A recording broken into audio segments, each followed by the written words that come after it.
마태가 기록한 기쁜 소식. 마태복음 13장. 하늘나라의 비유. 그날 예수님은 집에서 나와 바닷가에 가서 앉으셨다. 너무 많은 군중이 모여들므로 예수님은 배에 올라 앉으시고 그들은 물가에 서 있었다.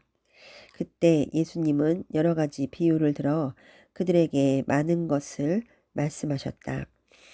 한 농부가 들에 나가 씨를 뿌렸다.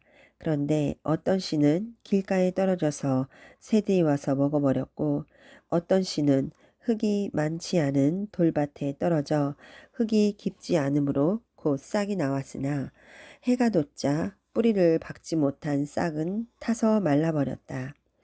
또 어떤 씨는 가시덤불에 떨어졌는데 가시나무가 자라 그 기운을 막았다. 그러나 어떤 씨는 좋은 땅에 떨어져 100배, 60배, 30배의 열매를 맺었다. 귀 있는 사람은 잘 들어라. 제자들이 예수님께 와서 저 사람들에게는 왜 비유로 말씀하십니까? 하고 묻자 예수님은 이렇게 대답하셨다. 너희에게는 하늘나라의 비밀을 아는 것이 허락되었으나 저 사람들에게는 허락되지 않았다. 있는 사람에게는 더 주어 넘치게 하고 없는 사람은 가진 것까지도 빼앗길 것이다. 저들은 보아도 알지 못하고 들어도 깨닫지 못하므로 나는 저들에게 비유로 말한다. 그래서 다음과 같은 이사야의 예언은 저들에게 꼭 들어 맞는 말이다.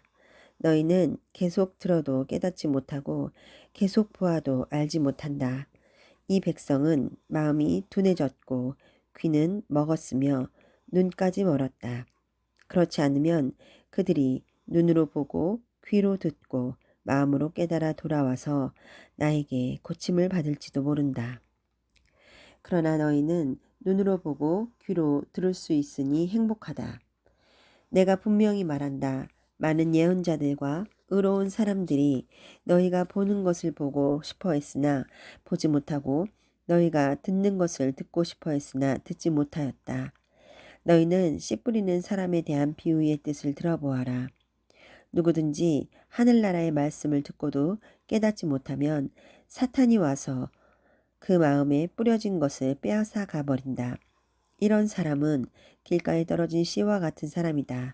그리고 돌밭에 떨어진 씨는 말씀을 들을 때 기뻐하며 즉시 받아들이지만 그것을 마음속 깊이 간직하지 못하고 잠시 견디다가 그 말씀 때문에 고통이나 핍박이 오면 곧 넘어지는 사람이다.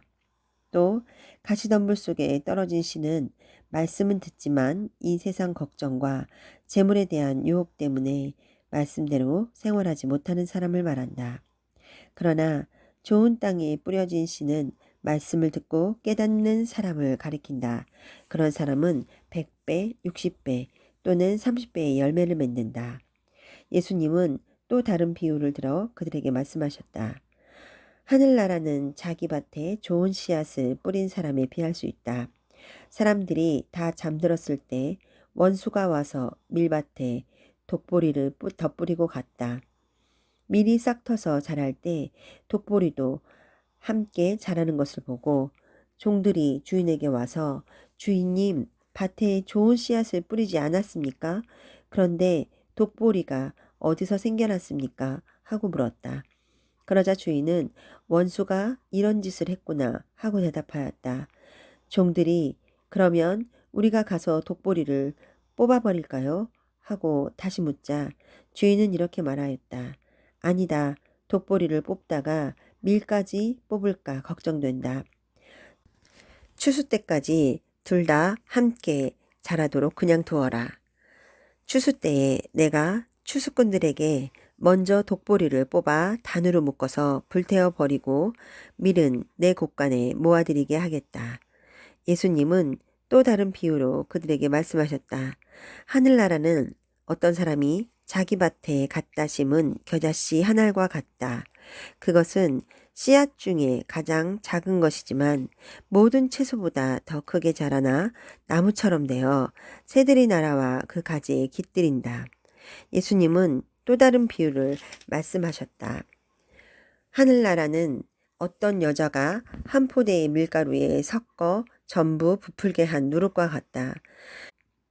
예수님은 군중에게 이 모든 것을 비유로만 말씀하시고 비유가 아니면 아무것도 말씀하지 않으셨다. 이것은 다음과 같은 예언자의 예언을 이루기 위해서였다. 내가 비유를 들어 세상이 창조될 때부터 감추어진 것을 말하겠다. 그 후 예수님이 군중과 헤어져 집에 들어가 있을 때 제자들이 와서 밭의 독보리 비유를 자세히 설명해 주십시오 하였다. 그래서 예수님은 그들에게 이렇게 대답하셨다. 좋은 씨를 뿌리는 농부는 나 그리스도이며 밭은 세상이다. 그리고 좋은 씨앗은 하늘나라에 속한 사람들이고 독보리는 악한 자에게 속한 사람들이다. 독보리를 뿌린 원수는 마귀이며 추수 때는 세상 끝날이고 추수꾼은 천사들이다. 그러므로 독보리를 뽑아 불에 태우듯 세상 끝날에도 그렇게 할 것이다. 내가 천사들을 보내겠다. 그들은 죄짓게 하는 모든 사람과 악을 행하는 사람들을 내 나라에서 모두 추려내어 불구덩이에 던져 넣을 것이다. 그러면 그 사람들이 거기서 통곡하며 이를 갈 것이다. 그때 의로운 사람들은 아버지의 나라에 해같이 빛날 것이다. 귀 있는 사람은 잘 들어라. 하늘나라는 밭에 숨겨진 보물과 같다. 사람이 그것을 발견하면 다시 감추어 두고 기뻐하며 돌아가 가진 것을 다 팔아서 그 밭을 샀다. 또 하늘나라는 아름다운 진주를 구하는 장사꾼과 같다. 그가 아주 값진 진주 하나를 발견하고 가서 가진 것을 모두 팔아 그 진주를 샀다. 또 하늘나라는 바다에 던져 여러 종류의 물고기를 모으는 그물과 같다. 그물에 고기가 가득 차면 물가로 끌어내어 앉아서 좋은 것을 골라 그릇에 담고 나쁜 것은 버린다. 세상 끝날에도 이렇게 할 것이다. 천사들이 와서 의로운 사람들 가운데서 악한 사람들을 가려내어 불구덩이에 던져 넣을 것이다. 그러면 그들이 거기서 통곡하며 이를 갈 것이다. 말씀을 마치고 예수님이 그들에게 이 모든 것을 이제 알겠느냐 하고 물으시자 제자들은 예, 알겠습니다 하고 대답하였다. 그러자 예수님은 그들에게 그러므로 하늘나라의 가르침을 받은 율법학자는 마치 자기 곳간에서 새 것과 낡은 것을 꺼내는 집주인과 같다라고 하셨다. 목수의 아들이 아니냐. 예수님은 이 비유들을 다 말씀하시고 나서 그곳을 떠나 고향으로 가서 회당에서 가르치셨다.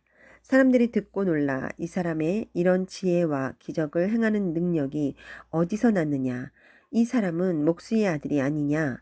그의 어머니는 마리아이고 야고보와 요셉과 시몬과 유다는 그의 동생들이다. 그리고 그의 누이 동생들도 모두 우리와 함께 있지 않느냐. 그렇다면 이 사람은 이 모든 것을 어디서 얻었느냐 하면서 예수님을 배척하였다. 그러나 예수님은 그들에게 예언자는 자기 고향과 집에서만 존경을 받지 못한다 하시고 그들이 믿지 않으므로 거기서는 기적을 많이 베풀지 않으셨다. 마태가 기록한 기쁜 소식 마태복음 14장 세례 요한의 죽음. 그때 그 지방을 다스리던 헤롯 왕이 예수님의 소문을 듣고 신하들에게 말하였다. 그는 세례 요한이 분명하다. 그가 죽었다가 다시 살아났기 때문에 기적을 행하는 그런 능력을 소유하게 되었다. 헤롯이 전에 동생 빌립의 아내 헤로디아의 일로 요한을 잡아 가둔 일이 있었다. 그것은 요한이 헤롯에게 당신이 그 여자와 결혼한 것은 잘못입니다 하고 말했기 때문이었다. 헤롯은 요한을 죽이고 싶었으나 많은 사람들이 요한을 예언자로 여기고 있었으므로 그들을 두려워하였다. 마침 헤롯의 생일에 헤로디아의 딸이 손님들 앞에서 춤을 추어 헤롯을 기쁘게 하였다. 그러자 헤롯은 그녀가 요구하는 것은 무엇이든지 들어주겠다고 그녀에게 맹세하며 약속하였다. 그래서 그녀는 자기 어머니가 시키는 대로 세례 요한의 머리를 쟁반에 담아 제게 주십시오 하고 요구하였다. 왕은 몹시 괴로웠으나 자기가 한 맹세와 잔치자리에 앉아있는 손님들 때문에 그녀의 요구를 들어주라고 명령하고 사람을 보내 갇혀있는 요한의 목을 베어오게 하셨다. 그리고 요한의 머리를 쟁반에 담아 소녀에게 주자 소녀는 그것을 자기 어머니에게 가져갔다. 요한의 제자들이 와서 시체를 가져다가 장사하고 예수님께 가서 이 일을 알렸다. 예수님이 5천 명을 먹이심. 예수님은 이 말을 들으시고 혼자 배를 타고 조용한 곳으로 가셨다. 그러자 많은 사람들이 그 소문을 듣고 여러 마을에서 나와 걸어서 예수님을 따라갔다.